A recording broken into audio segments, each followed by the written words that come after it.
তাই বলে তো তোর আমাদের সাথে নিয়ে খেলতে হবে এমন কিছুই না। আমাদের সাথে খেলতে হলে গোল্ডেন প্লেয়ার লাগবে, তুই চলে যা। বন্ধু তোর কি মনে আছে আমরা দুজন যখন ছোটবেলায় একসাথে স্কুলে পড়তাম তখন মানে একটা কিছু খাইলে দুজনে ভাগ করে খাইতাম, আর তুই না বলছিলি যে আমাদেরকে কেউ কখনো আলাদা করতে পারবে না।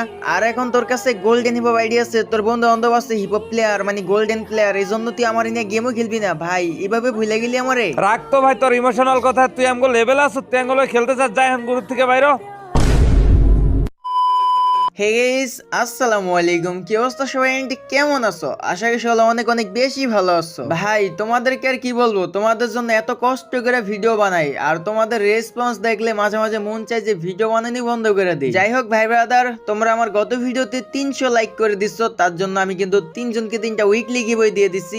এই যে দেখানো স্ক্রিনশট। ভাই তোমরা আমাকে যত বেশি সাপোর্ট করবা আমি তোমাদের জন্য তত বেশি গিভওয়ে রাখবো। আমার লাস্ট ভিডিওতে তোমরা ওরকম ভাবে কোনো রেসপন্সই করো নাই ভাই, শুধুমাত্র 300 লাইক, একটু স্কিপ করবা না। আর আজকের এই ভিডিওতে কিন্তু তোমরা যতশো লাইক করে দিবা প্রতি 500 লাইকে 5টা করে উইকলি গিভওয়ে পাবা। আর হ্যাঁ, উইকলি গিভওয়ে গেলে কিন্তু আমি শুধু আমার সাবস্ক্রাইবারদেরকে দিব। তো চ্যানেলে নতুন হলে চ্যানেলটাকে সাবস্ক্রাইব করে সম্পূর্ণ ভিডিওটা দেখার জন্য বসে পড়ো। গাইস, আমার স্কুল লাইফে একটা বেস্ট ফ্রেন্ড ছিল, তো তার সাথে প্রায় আমার 6 থেকে 7 বছর প্লাস কথা হয় না। আর আজকে আমি তার সাথে অনেক বছর পরে কথা বলা পরে শুনতে পেলাম সে নাকি গেম খেলতেছে, মানে ফ্রি ফায়ার খেলতেছে, অথচ আমি এটাই জানি না হে গেম খেলে। ওর সাথে প্রায় 6 থেকে 7 বছর পরে কথা হইলো, তো ওই যখন বলতেছে গেম খেলো, তো আমি তো পুরাই মানে অবাক হয়ে গেছি। তো আমি বললাম যে তুই গেম খেলোস, আমি তো জানতামই না। পরে ওই গেমে ঢুকে আমাকে টিম কোড দিচ্ছে, তো এই জন্য আমি কিন্তু আমার আইডিতে গেটআপ ম্যাডাপ চেঞ্জ করে একটু নোবরা টাইপের গেটআপ নিয়ে নিচ্ছি, কারণ হচ্ছে ওই কিরকম প্লেয়ার ওইটা আমি ওর গ্রুপে যাই দেখবো। আমি এটাই দেখবো যে ওই যেহেতু আমার একটা সময় বেস্ট ফ্রেন্ড ছিল, ওই আজকে আমার খারাপ আইডি দেখলে কি আমার সাথে কথা বলে নাকি ভাব দেখায়, আসলে কি ওর আইডি কিরকম আমি ওইটাও জানি না। কিন্তু ওই আমারে বলছে অনেক আরো 7 বছর আগে থেকে গেম খেলে, তো এই জন্য আমি অনেকটা শিওর দিছি না হয়তো ওর আইডি ভালো হইতে পারে। আমি জাস্ট একটা নর্মাল ডিসাপ পরে এরপর ওর গ্রুপে যাবো, পরে ওরা বলবো যে আমার অনেক বড় আইডি আছে, আমি আইডি মেডি নিচ্ছি এগুলা। যাই হোক, অনেক লেট করে ফেলছি, ওরা অনেকক্ষণ ধরে ওয়েট করে দিচ্ছি। আমি জানি না কি মনে করে, ওই কিন্তু আমার হোয়াটসঅ্যাপে টিম কোড দিয়ে দিচ্ছে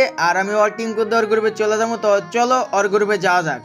আরে রাকিব বন্ধু, তুই আইছস, তোর জন্য আমি কতক্ষণ যাবত অপেক্ষা করতেছি, এতক্ষণ লাগে এমআইতে। আরে মামা বলিস না, সরি মামা, আমার নেট একটু সমস্যা ছিল, তার জন্য মনে হচ্ছে গেমে ঢুকতে একটু লেট হয়ে গেছে, এই জন্য একটু লেট হয়েছে গ্রুপে আসতে। ও আচ্ছা, তো কি অবস্থা রাকিব, তোর দিনকাল কেমন যাইতেছে? এই তো ভাইজান বন্ধু, আলহামদুলিল্লাহ আছি ভালো। তো তোর কি অবস্থা, তুই কেমন আছস? এই তো আলহামদুলিল্লাহ ভালো আছি, তোর সাথে অনেক বছর পরে কথা হইতেছে, এখন আর অনেক বেশি ভালো লাগতেছে। হ্যাঁ রে বন্ধু, আমারও অনেক খুশি লাগতেছে, অনেক ভালো লাগতেছে যে ছোটবেলা প্রাইমারি স্কুলে আমরা একসাথে পড়ছি, হাই স্কুলে পড়ছি, কিন্তু মানে গেম খেলার বয়সে এসে দুইজন আলাদা হয়ে গেছি। আর আমি জানতামই না যে তুই ফ্রি ফায়ার খেলোস। আর এমন একটা সময় এসে যে দুইজনে ভুল বোঝাবুঝি হইয়া কথা বলা বন্ধ হয়ে গেল, আর কখনো কথাই হলো না। যাই হোক বন্ধু, অনেকদিন পরে কথা হয়েছে, তো এখন অনেক ভালো লাগতেছে। আশা করি সামনে তো কোনো ঝামেলা হবে না, দুইজনে একসাথেই থাকবো ইনশাআল্লাহ বন্ধু, এখন থেকে আর ঝামেলা হইব না, আমরা দুই বন্ধু এখন থেকে একসাথে থাকবো। আরে ফাইজান বন্ধু, এটা কে রে ভাই? বুঝলাম না ভাই, ওই গ্রুপে আসার সাথে সাথে তুই ওরে বন্ধু বন্ধু লাগাই দিছস। আরে মামা, তুই রাকিব রে চিনবি না, ওই আমার ফ্রেন্ড, অনেক পুরাতন ফ্রেন্ড, আমার বেস্ট ফ্রেন্ড।